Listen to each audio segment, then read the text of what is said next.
Yo, welcome. Today we're gonna talk about my top 5 favorite books of all time. Technically it's top 6 because I kind of had a tie for number 1, but that's not really the important part. So number 1 is a book that had me staring at a wall for a few hours after I read it. I think I read it right before dinner. I ate dinner and I was just out of it the rest of the day.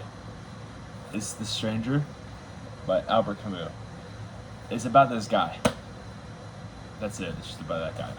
But it's about this guy. He does not care what he does at all. He's just living life and without any repercussions. I think it's absurdist, right? To where the way he views life is he views life that there's no meaning, but we should live it like we have meaning. I mean, he's just doing whatever he wants to. And at the end of the book, he just goes on this rant. It just, man, definitely like a 4.5 star. The only book in this pile that's not 5 stars. It's a good 4.5 star book. All right, The Stranger by Albert Camus. Number 4 would be The Way of Kings by Brandon Sanderson. I'm a massive fantasy guy. I grew up watching Lord of the Rings, Harry Potter. Now, last year I just started reading fantasy books. Started with The Faithful and the Fallen by John Gwynne. I love, probably one of my favorite authors. I was a little intimidated by the Stormlight Archive. I still haven't finished it. This is the only book in the Stormlight Archive that I've read. But oh man, does this pack a punch, for lack of a better word, right? It's such a great book. The way it's like 980 pages of just trust me, and then 20 pages of everything just being put together. Has to be a 5 star book for me. It's like, and even when everything is still confusing, it still makes sense. Like, it's such a good book. The main character, Kaladin, what a guy. Love the guy. Definitely a 5 star book for me. Coming in at number 3 is Grapes of Wrath by John Steinbeck. A book about the Great Depression. It makes you feel like you are living in the Great Depression. It makes you feel like you're actually in the setting. I was audiobooking half of it, right? Spontaneous. I wasn't like, this half audiobook. No, it was just spontaneous. And I was at work, I was watering plants, right? And I was just listening to it, and it made me feel like I was picking fruit with them, right? It makes you feel like you are with the characters. John Steinbeck is just such a great and authentic writer. Definitely my second favorite author of all time. I love John Steinbeck's work. And this book is also a book about teamwork, right? It's a book about how you can't do things alone, right? You have to do things with other people, because if any of those characters would have gone alone, they wouldn't have succeeded at all, and their trip west would have just been a complete tragedy, right? So it's just, in general, great book, 5 star for me. Number 2 is a book. It's all over social media right now. It's been all over for a while, actually. It's also by John Steinbeck. It is East of Eden. Okay? It's kind of this modern retelling of Cain and Abel, and John Steinbeck tries to do the impossible and answer a question of what is good and evil, right?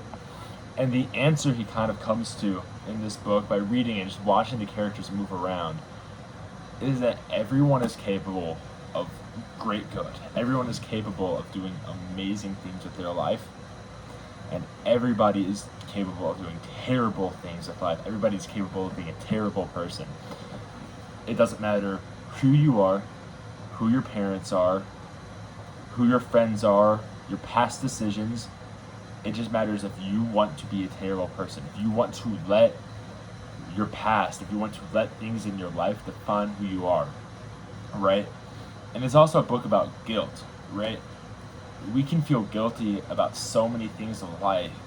We can feel sad, but sometimes you just have to let go of those feelings.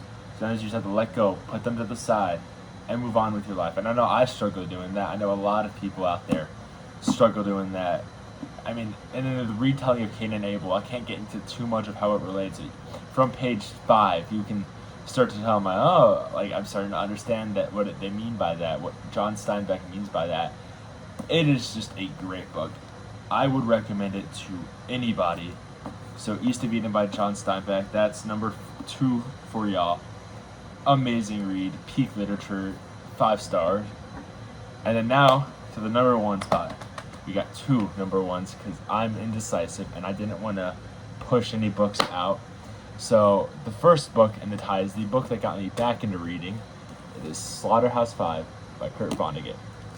This book is so confusing, but it makes so much sense at the same time. Okay? I mean, you're reading it, the main character, Billy Pilgrim, he is unstuck in time. He's just moving left, right, up, down. Like, one moment he'll be in 1950s with his family, then the next he'll be 1914 growing up as a little boy. Then the next minute he'll be back into World War II. Unstuck, but then he's also an animal, he's a human in this alien zoo at the same time. And I really like a lot of the messages in this book. The whole message of the book, the whole point of the book is that there are certain things in life we can control, and there are certain things in life that we can't control, right? And it's just control the things you can control, and don't bother about the things you can't control. Very stoic in a way.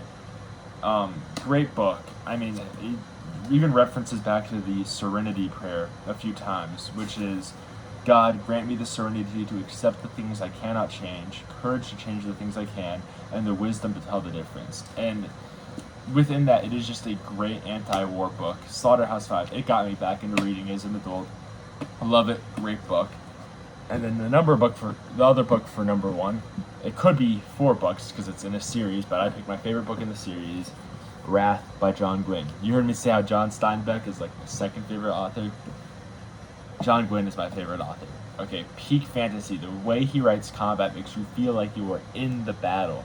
Okay, no one can write fantasy combat as good as John Gwynne.